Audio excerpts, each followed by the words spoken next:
Ini untuk kita dengar pesan Tuhan. Kami menaikkan syukur kepadamu Tuhan untuk setiap pemberian yang baik yang Tuhan kerjakan dalam hidup kami.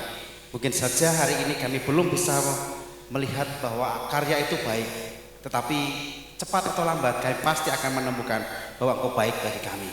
Di tengah-tengah gegap gempita sukacita kami merayakan Natal, kami mau dengar pesan Tuhan disampaikan kepada kami.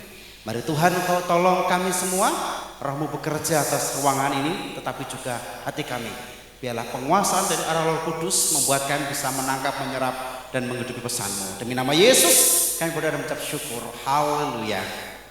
Amin.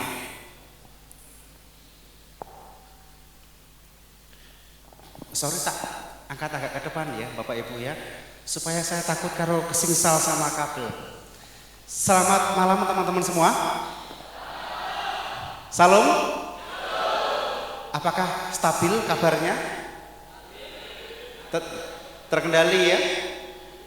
Oke, saya bersukacita sekali bahwa sore malam hari bisa ketemu dengan orang-orang muda yang luar biasa, semangatnya memuji Tuhan, melayani Tuhan luar biasa, dan itu kesempatan yang sangat besar saya bisa ada bersama-sama dengan teman-teman sekalian malam hari ini. Secara khusus juga saya ketemu dengan Bapak, ini dari Mustika ini Pak ya, kapan tadi kita ketemu di Gili Mulya, ini ketemu lagi. Sebuah anugerah yang luar biasa. Oke, baik teman-teman, karena durasi waktu yang diberikan kepada saya terbatas, seperti mana ada ungkapan tidak kenal maka nggak sayang. Perlu perkenalan? Oke, cepat saja, nama saya Kamto, saya sudah menikah, nama istri saya namanya Chandra Dewi Nugraheni. Saya punya anak, kami punya anak dua, anak pertama kami namanya Prasasti Setiani Gusti, panggilannya Sasti. Anak kedua kami namanya Tinunggiling Gusti, panggilannya Nugi. Saya ikut melayani di KIDC Baturagung sebagai pendeta. Saya juga dosen, saya juga konselor gitu. Dan sore malam hari ini saya melayani bersama dengan orang-orang muda sebagian dari Baturagung. Boleh teman-teman berdiri? Yang kuning, Mas Andri, Kemanti silakan berdiri. Jadi kalau ini pemuda senior di tempat kami sudah ada, tapi maaf ya, tidak membuka lowongan kalau udah laku ya. Dia konselor klinis di Martirahayu. Jadi kalau teman-teman mulai oleng-oleng silakan temui dia di Martirahayu. Oke, terima kasih Om. Lalu yang kedua Titis, Mas Titis, silakan bangkit berdiri. Maaf, ini juga sudah tidak buka lowongan ya. Dia ketua suku di pemuda kami. Terima kasih. Lalu yang paling cute, Mas Boy. Namanya Satrio Heru Prabowo, nama panggilannya Mas Boy begitu ya. Nah, ini bukan lowongan ya. Jadi kalau mau ada tertarik dengan dia hubungi nomor di bawah ini. Oke, terima kasih. Oke, baik teman-teman. Pertama-tama saya Oke teman-teman, tema kita adalah Remembering God in Every Season of Life. Kurang lebih bagaimana kita selalu mengingat Tuhan dalam setiap masa di hidup kita, begitu ya. Nah, teks yang diangkat adalah dalam Ulangan pasal yang ke-6 ayat 12. Nah, ayat ini paralel dengan Ulangan pasal yang ke-8 ayat 18 sampai ayat 11 sampai 18. Supaya lebih lengkap saya akan membacanya dari Ulangan pasal yang ke-8 ayat 11 sampai 18 karena ini selaras. Jadi kalau ayat pasal 6 ayat 12a itu penjelasan singkatnya, lalu yang pasal 8 ayat 11 sampai 18 itu penjelasan lengkapnya. Supaya lengkap saya baca dari Ulangan pasal yang ke-8 ayatnya yang ke-11 sampai dengan 18. Gini firman-Nya. Hati-hatilah supaya jangan engkau melupakan Tuhan Allahmu dengan tidak berpegang pada perintah, peraturan dan ketetapannya yang kusampaikan kepadamu pada hari ini, dan supaya apabila engkau sudah makan dan kenyang mendirikan rumah-rumah yang baik serta mendiaminya, dan apabila lembu sapimu dan kambing dombamu bertambah banyak dan emas serta perakmu bertambah banyak dan segala yang ada padamu bertambah banyak, janganlah engkau tinggi hati sehingga engkau melupakan Tuhan Allahmu yang membawa engkau keluar dari tanah Mesir, dari tanah perbudakan, dan yang memimpin engkau melalui padang gurun yang besar dan dahsyat itu, dengan ular-ular yang ganas serta kalajengkingnya dan tanahnya yang gersang yang tidak ada air. Dia yang membuat air keluar bagimu dari gunung batu yang keras, dan yang di padang gurun memberi engkau makan mana yang tidak dikenal oleh nenek moyangmu, supaya direndahkannya hatimu dan dicobanya engkau hanya untuk berbuat baik kepadamu akhirnya. Maka janganlah kau katakan dalam hatimu, kekuasaanku dan kekuatan tanganku lah yang membuat aku memperoleh kekayaan ini.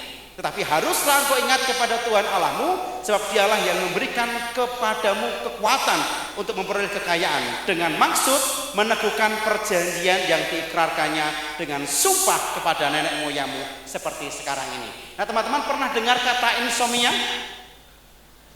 Nah ya, insomnia adalah sebuah penyakit yang itu gangguan kepada memori atau daya ingat. Memang secara khusus kalau teman-teman googling itu ada 4 tipe, tapi sebenarnya 2 tipe yang terakhir itu include. Yang pertama gini, amnesia yang pertama itu dikategorikan namanya anterograde amnesia, yaitu ketika seseorang tidak mampu mengingat apapun, bahkan peristiwa itu baru terjadi. Laki bermangan, neng lali neng urung mangan. Itu namanya anterograde amnesia. Lalu tipe yang kedua adalah retrograde amnesia. Jadi seseorang yang kena penyakit dengan kategori retrograde ini, dia tidak mampu lagi mengingat momen-momen istimewa, tapi dalam waktu-waktu yang agak lama. Kalau hari ini, kemarin, tadi pagi, tadi sore dia masih ingat. Nah lalu yang ketiga adalah parsial amnesia. Satu kondisi di mana seorang yang kena parsial amnesia ini, dia sudah nggak mampu mengingat semua peristiwa yang sudah terjadi 2 atau 3 tahun yang lalu. Tapi kalau setahun 2 tahun dia masih ingat.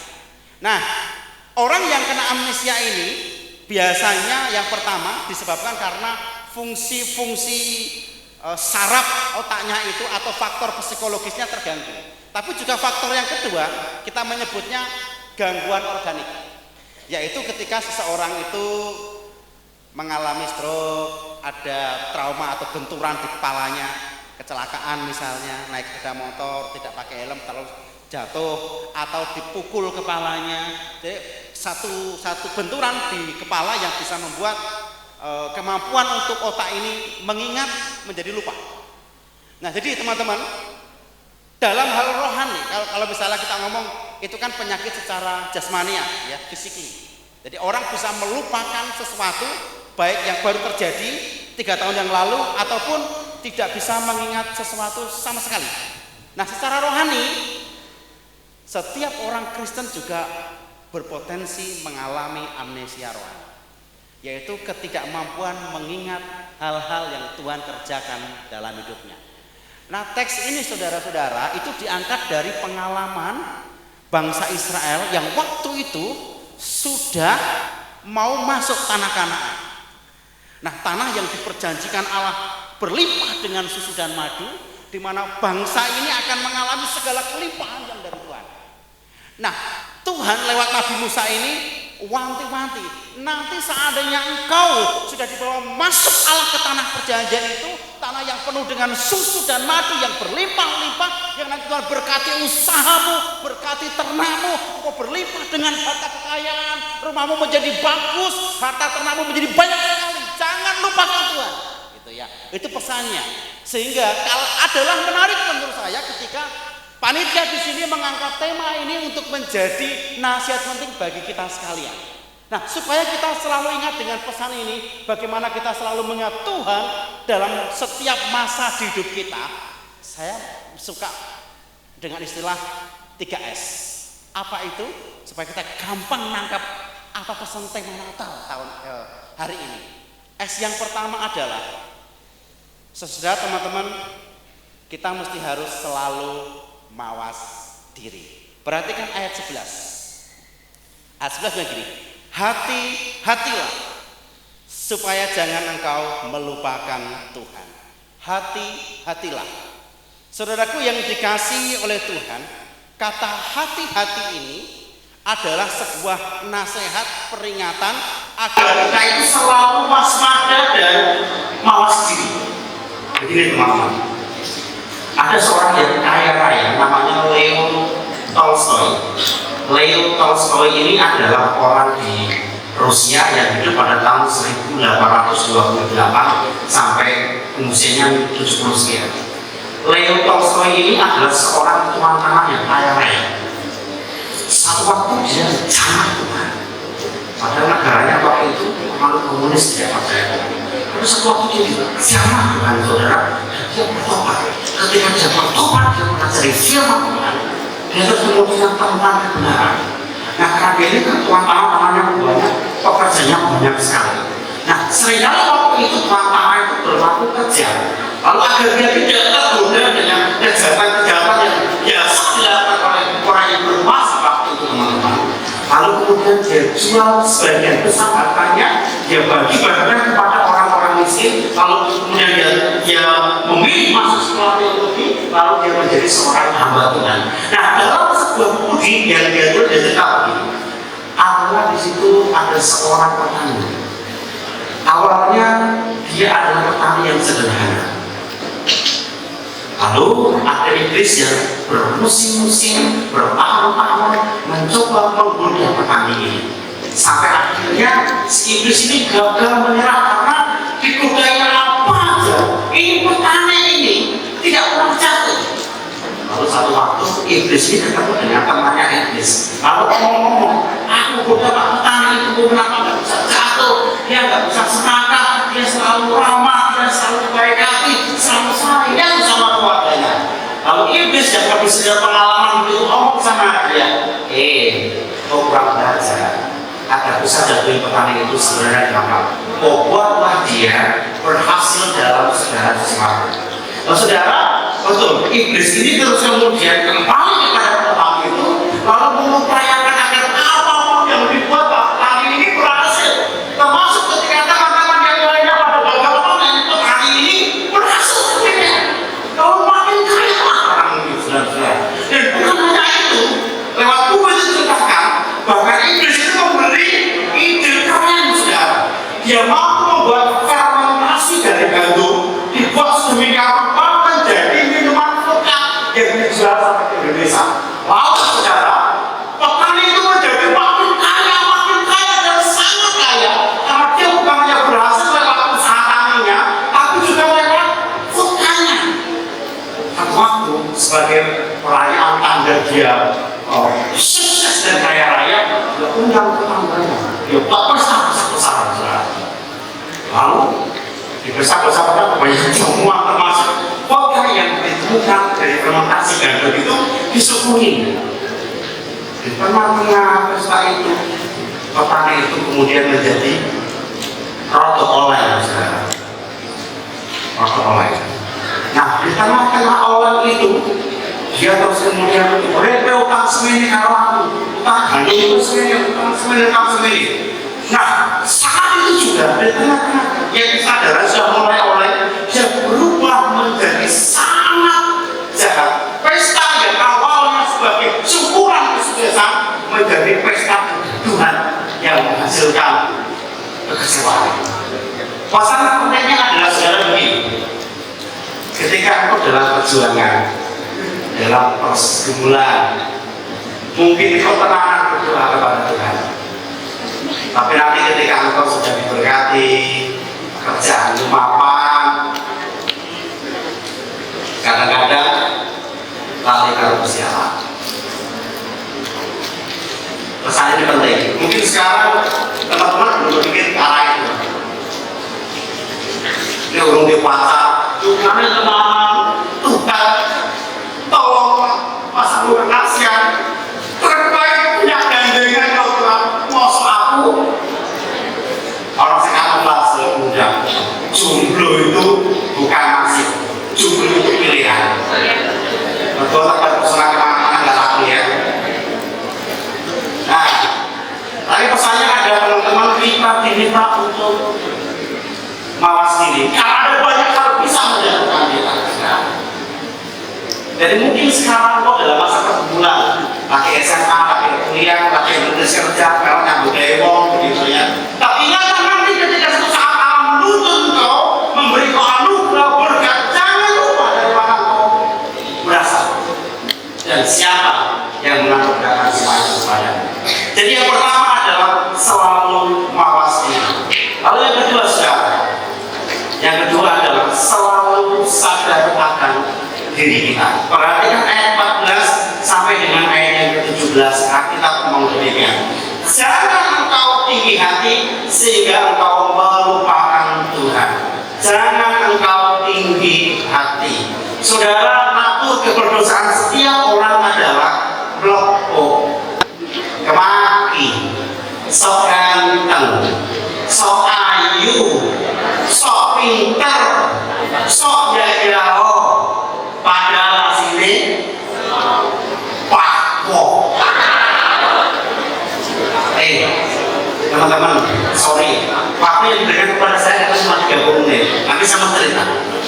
Ada 4 atau 5 dosa yang biasa menjatuhkan orang muda. Yang pertama adalah pemberontakan. Apa itu pemberontakan? Masa-masa usia teman-teman ini adalah dalam bahasa psikologi. Saya konselor, saya tahu sebenarnya. Meskipun saya tidak setingkat pemantri yang klinis gitu ya. Nah, masa-masa teman-teman ini adalah masa-masa transisi peralihan. Jadi dewasa ya belum, remaja ya orang. Dan masa-masa ini adalah masa-masa di mana teman-teman itu sedang menemukan identitas dirimu. Teman-teman biasanya suka meniru apa yang kujulakan, apa yang lihat, dan apa yang lagi happening, betul kan? Nah, masalahnya adalah dalam masa transisi itu kadang-kadang kita itu nggak mau ditata. Misalnya rupanya ngomong, weh, nek aku mulai jam 10, mulai pasar. Terus ngomongnya ini, ambil saya tuh, ngomong Surabaya, kan? Ngomong Surabaya, ngomong ini. Wah, itu setelah sama jelas, rewet, malah cocokan pemain. Wah, ya beliau gini loh. Terus ngomongnya ini pacaran, pas pacarnya bulan. Yuk kan cewek misalnya kan, punya pacarku, datang, namanya waktu punya pacar gitu kan. Ngomongnya gini, dikasih kode, lo kamar, siapa orang ini mau gak? Lo kamarku, orang itu satu, lo gas, lo kamar, dalam hati ini, dalam hati, ada hatimu, untung orang nanti, ibu sama dia, kamu, ini baru mulai kan akhir semangat mau mulai makan, karena ini juga, baru tekan apa?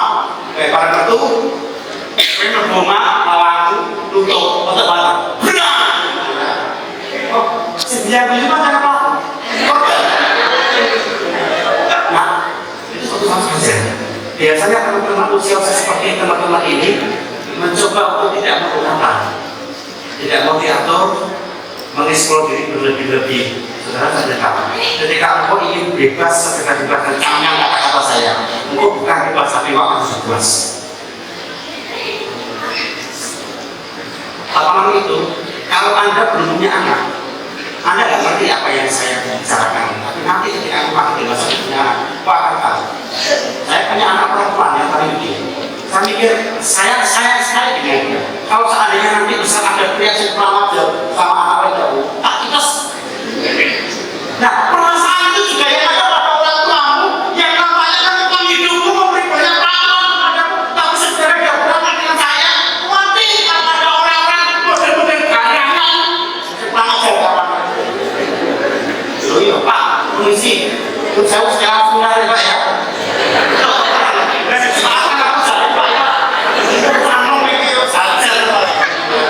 Jadi teman-teman, aturan itu dibuat dilanggar, bukan berarti membatasi, tapi sebenarnya menolak teman-teman agar dia lebih baik dari itu. Tapi yang kedua, karena dalam firman Tuhan diberikan yang membatasi kebebasan untuk mengeksplor diri ya, tapi sebenarnya supaya jangan sampai jatuh. Nah, yang kedua, selain pemberontakan kecenderungan dosa pemuda yang kedua adalah seksualitas. Batas 1 Samuel pasal 4 ayat 17 isinya begini. So Allah yang memanggil kita bukan untuk melakukan apa yang cemar, tapi apa yang kudus. Sekali lagi, 1 Samuel pasal 4 ayat 17, Allah yang memanggil kita bukan untuk melakukan apa yang cemar, tapi apa yang kudus. Nah, camkan baik-baik. Alkitab perlu dengan jelas, Allah yang memanggil kita adalah Allah yang kudus, sama seperti Bapa dan kudus maka kita yang dibangun sendiri dalam kekudusan. Nah, celakanya adalah hari-hari ini setan sedang mengeksploitasi seksualitas dengan sangat luar biasa sampai kemudian seks yang diciptakan kudus bagi Allah itu menjadi sebuah komoditi pelampiasan nafsu berjaya. Teman-teman sama bilang dalam nama Tuhan Tuhan Yesus, saya itu diciptakan Allah yang kudus. Tahu nggak kenapa Tuhan ciptakan penis, Tuhan ciptakan vagina dengan dua bentuk seperti itu? Rasanya yakin. Kira-kira. Nah, itu diskripsi Allah agar nanti melaluinya kalian manusia bisa beranak cucu. Seks itu kudus dengan apa? Hanya dilakukan dengan pasangannya yang sah. Kalau sekali lagi seks itu kudus hanya dilakukan dengan pasangan yang sah. Pacaran itu belum pasanganmu. Apakah tidak aneh? Katakan teman lagi mesra atau cinta satu malam. Ya, bahkan ketika tunanganmu itu belum sah dari istrimu, belum sah dari pasanganmu. Aku nggak boleh bersetubuh. Nah, cuma masalahnya hari-hari ini itu dipelintir sedemikian rupa. Bagaimana dengan masturbasi? Bagaimana dengan rani? Sampai itu jijik dari orang Tuhan. Kenapa? Seks itu diciptakan Tuhan untuk berpasangan, saudara-saudara. Masturbasi atau rani itu adalah fantasi seks untuk dinikmati sendiri.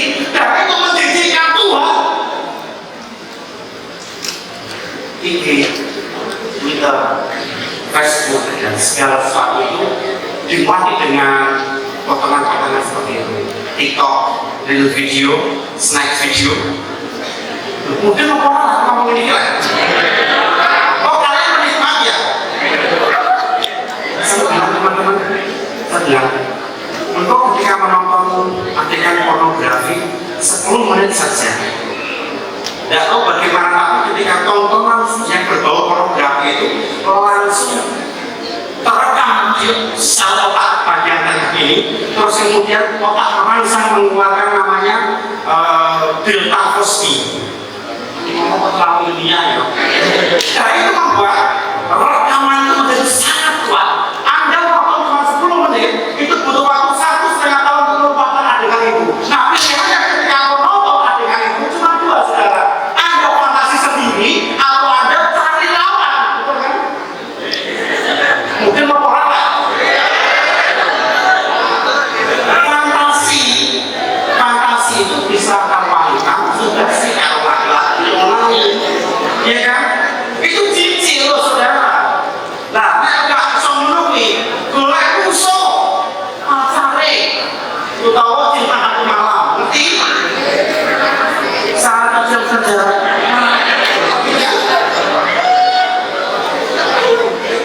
Oke, asli nomor sedikit ya, tapi ini bukan.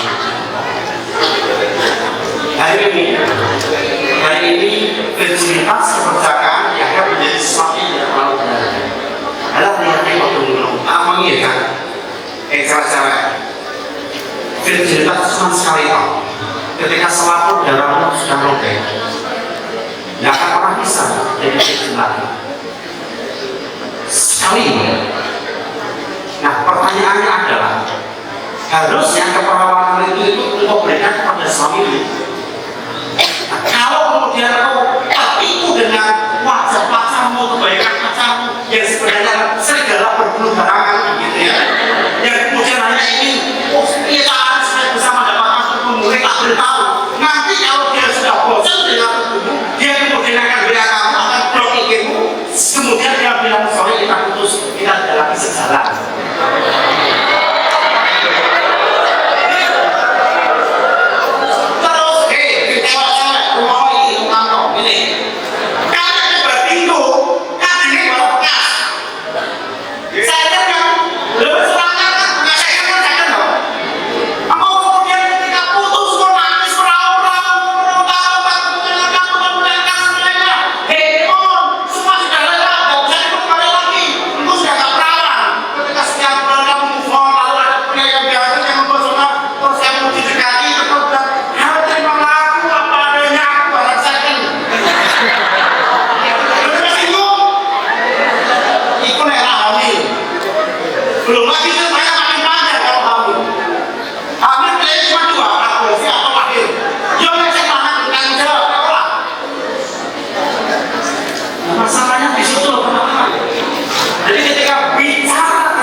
ini masih terus aku kasih kuota, aku kasih hadiah, tak jalan-jalan, tak jalan-jalan, mau sekedar sakit, lu ujuk boy, lu serius ini, serius. Nah jadi teman-teman, sama-sama dalam berkehidupan siapa yang menghargai Tuhan, yang akan dihargai oleh Allah. Dan barang siapa yang memandang rendah Tuhan, ia akan berhubungan dengan kekudusan seksualitas. Jadi teman-teman, dosa yang biasa ada dalam pemuda adalah seksualitas. Kalau yang ketiga adalah fantasi. Fantasi itu apa begitu? Berkhayal. Hari ini kita akan dihadapkan dengan banyak teman-teman dari konten kreator yang bisa mendulang duit gampang banget kan? Dari video upload di YouTube, viewer akeh, subscriber akeh, like akeh, kemudian kemudiannya banyak gitu. Lalu mimpinya aku pengen jadi orang kaya, ini nggak belum berproses, nggak belum nyambut gawe tenanan, nggak belum dikasih skill. Memang saya sering bilang, untuk menjadi orang yang sukses hari ini tidak harus bergelar, tapi dia harus kreatif. Kalau kau nggak kreatif, lebih baik kau bergelar atau kau punya modal, ya kan? Besok kau ada modal, orang kreatif, orang bijasa, apa? Pulih kan?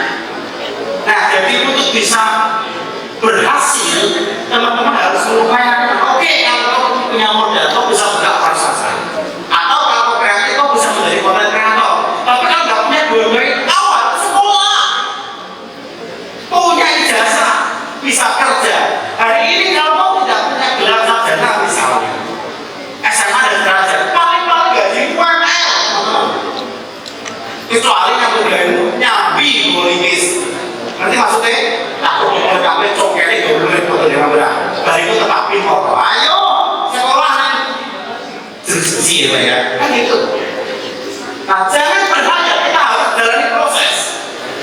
Oke? Jangan suka yang instan. Jangan suka yang instan. Gak ada yang instan, semuanya proses. Nah, lalu perhatikan yang keempat. Selain pemberontakan, berhayal dan seksualitas, yang terakhir adalah penyembahan berhala. Siapa sudah ada Facebook? Orang sudah ada Facebook? Aku sudah cek tangan aku belum? Aku sudah cek. Semua punya ya? WA ya? IG.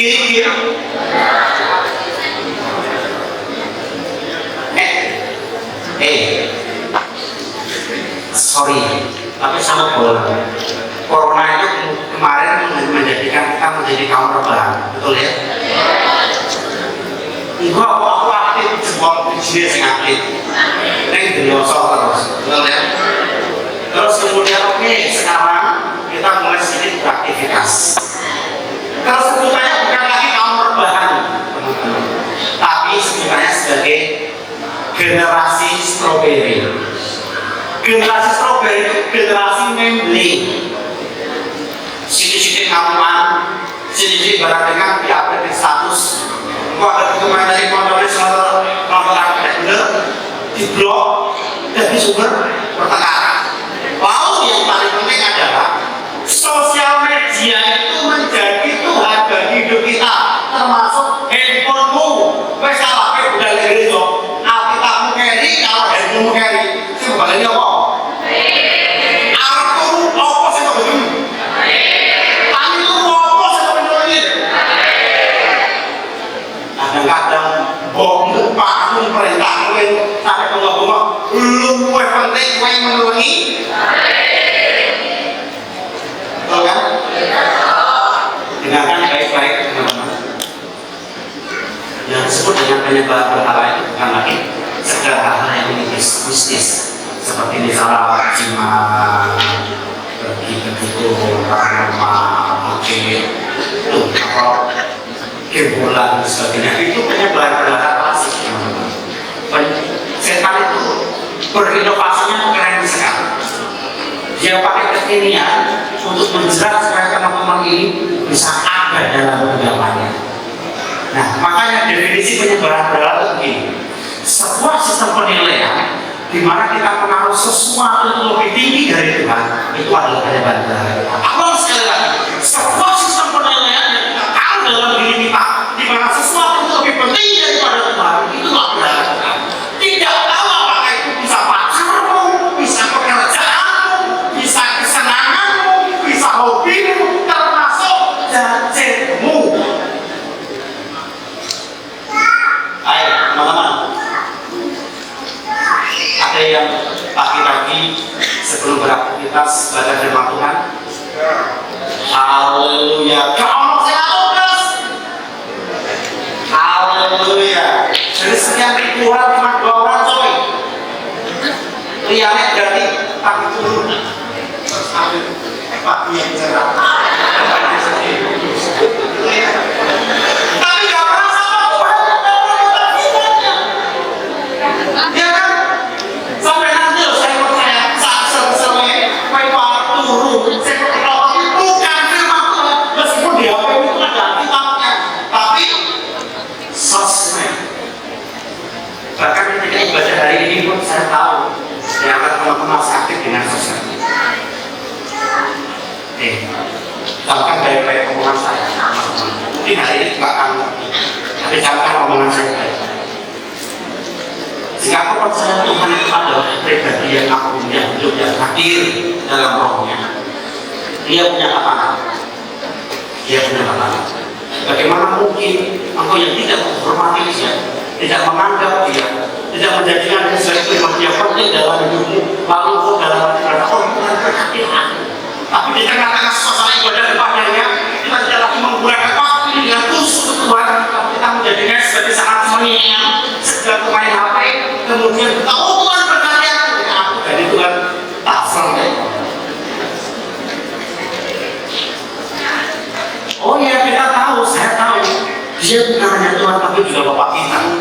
Iya saya tahu dia bukan hanya Tuhan, tapi dia juga sahabat jiwa kita, kekasih jiwa kita. Tapi jangan lupa, dia itu juga Tuhan Bapak pencipta langit dan bumi. Asal tahu ya, di surga itu ada bermacam-macam malaikat yang melakukan pelayanan dia. Nah karena itu, sangka saya baik-baik. Ketika kau menghormati hukum Tuhan, maka Tuhan akan menghormati dan mengasihi. Tapi kalau merendahkan hukum Tuhan, Tuhan akan menghormati. Amin. Akhirnya masih berapa?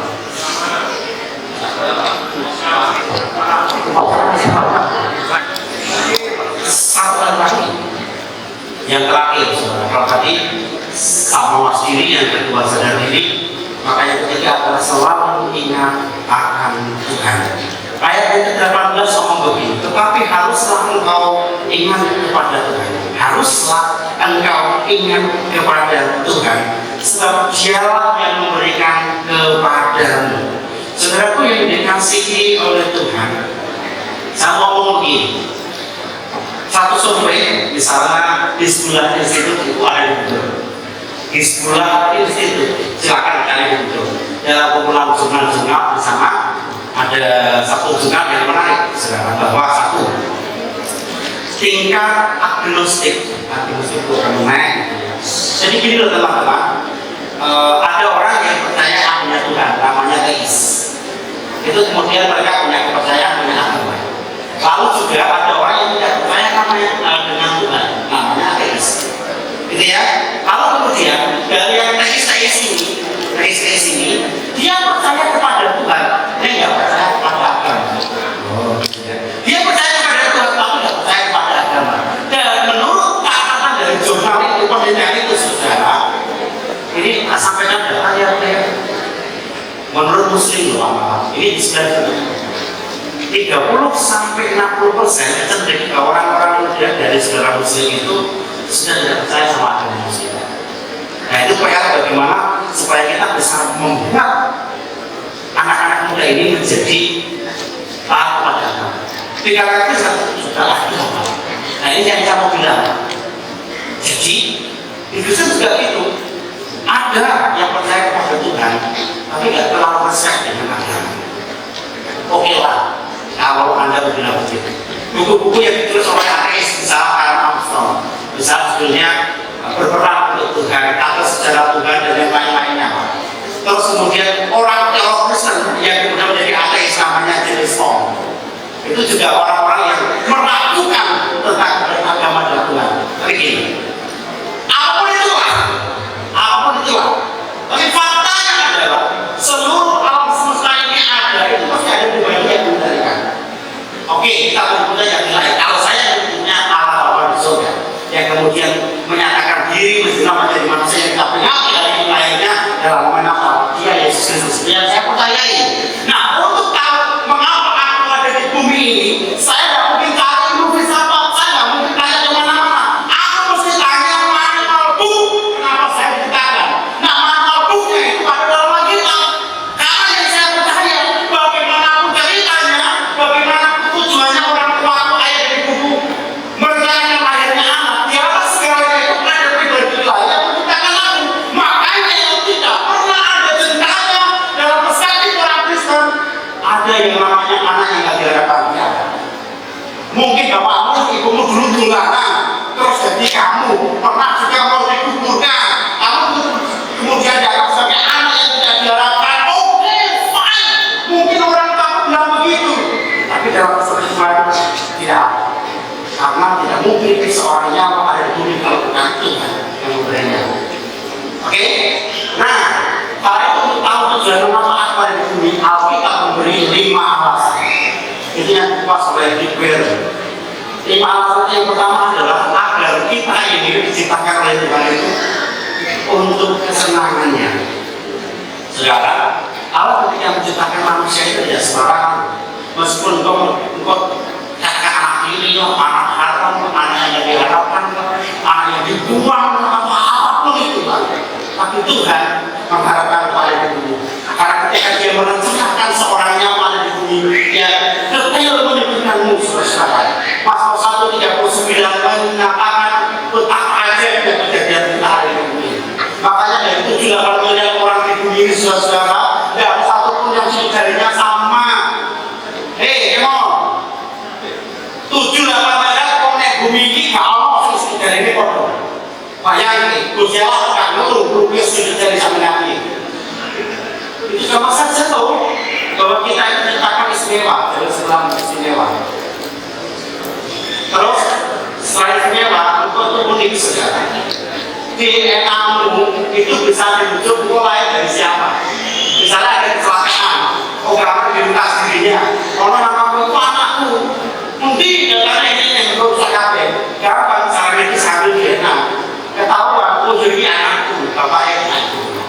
Nah, jadi tidak bisa dibohongi. Tuhan atur sedemikian rupa, sedemikian dasar, sedemikian spesial. Orang masih bodoh.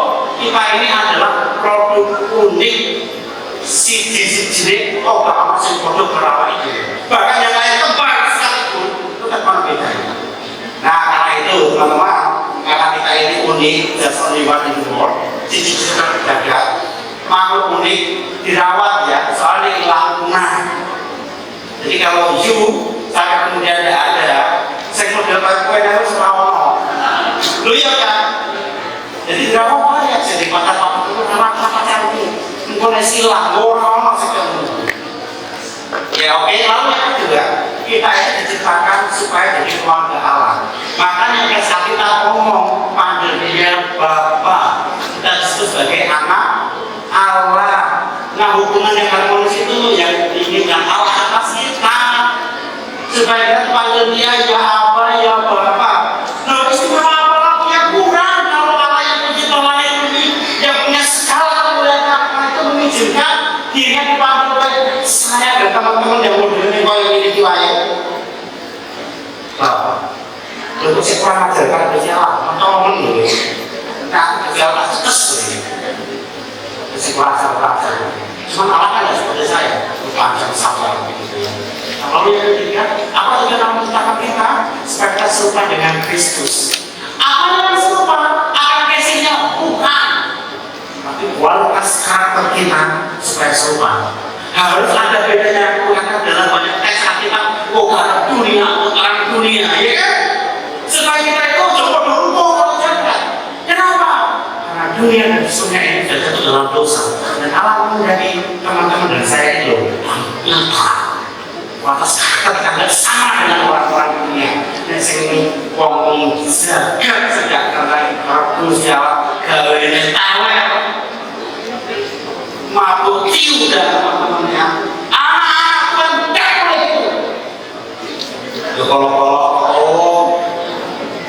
healing. Wow. Kamu itu mereka putus tempat tinggalnya jangan. Nah, lalu yang keempat, apa kita untuk melayani? Dengarkan baik-baik. Setiap engkau diberi tangan beda-beda. Jika engkau yang di luar, ya, tempat saya kan, di luar kan. Halo, lihat gambar saya. Lambaikan tangannya. Oh iya, berarti ya. Jadi kalau benci itu orang juga kelihatan ya. Nah, alhamdulillah itu melayani selesai. Dan setiap kita itu sedangkan monding dengan berkat sedikit untuk talenta. Kerjakan itu. Saya bilang begini loh. Alkitab beritahu kita melayani itu bukan cuma sekedar seremonial di gereja ini.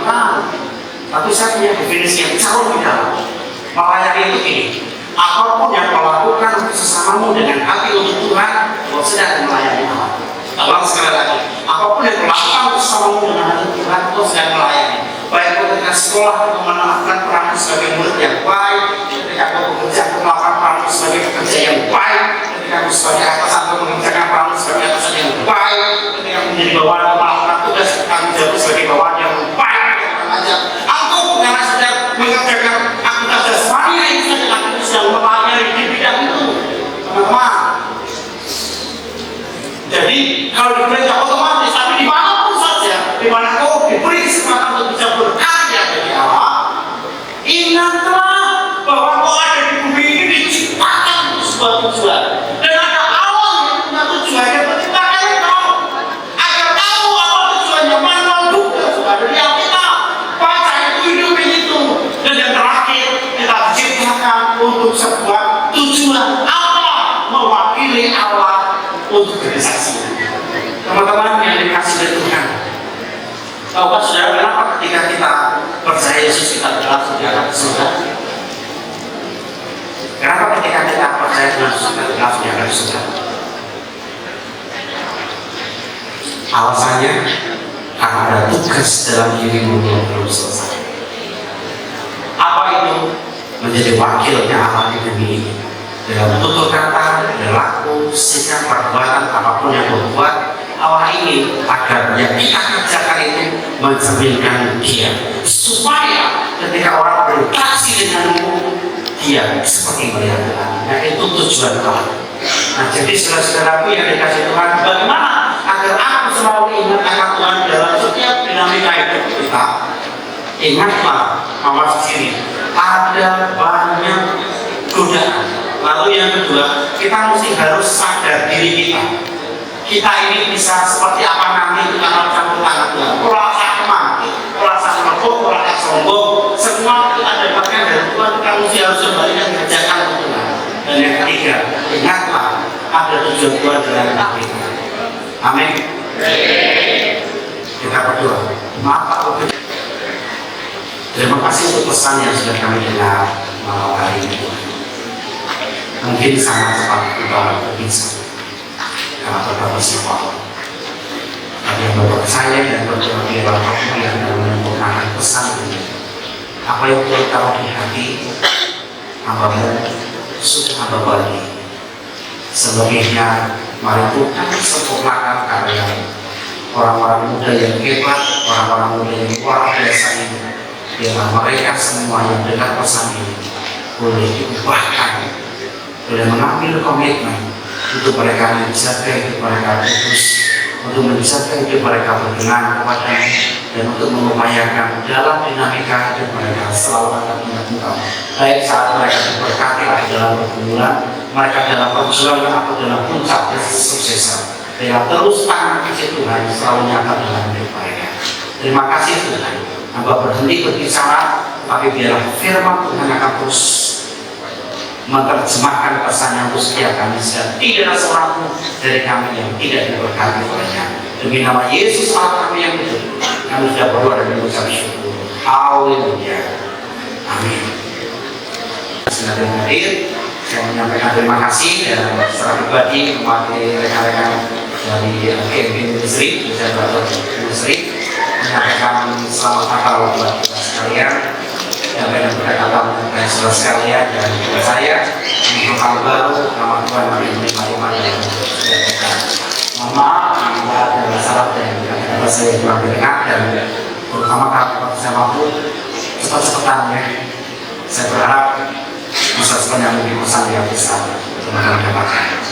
Tuhan berkati kita bersama-sama. Amin.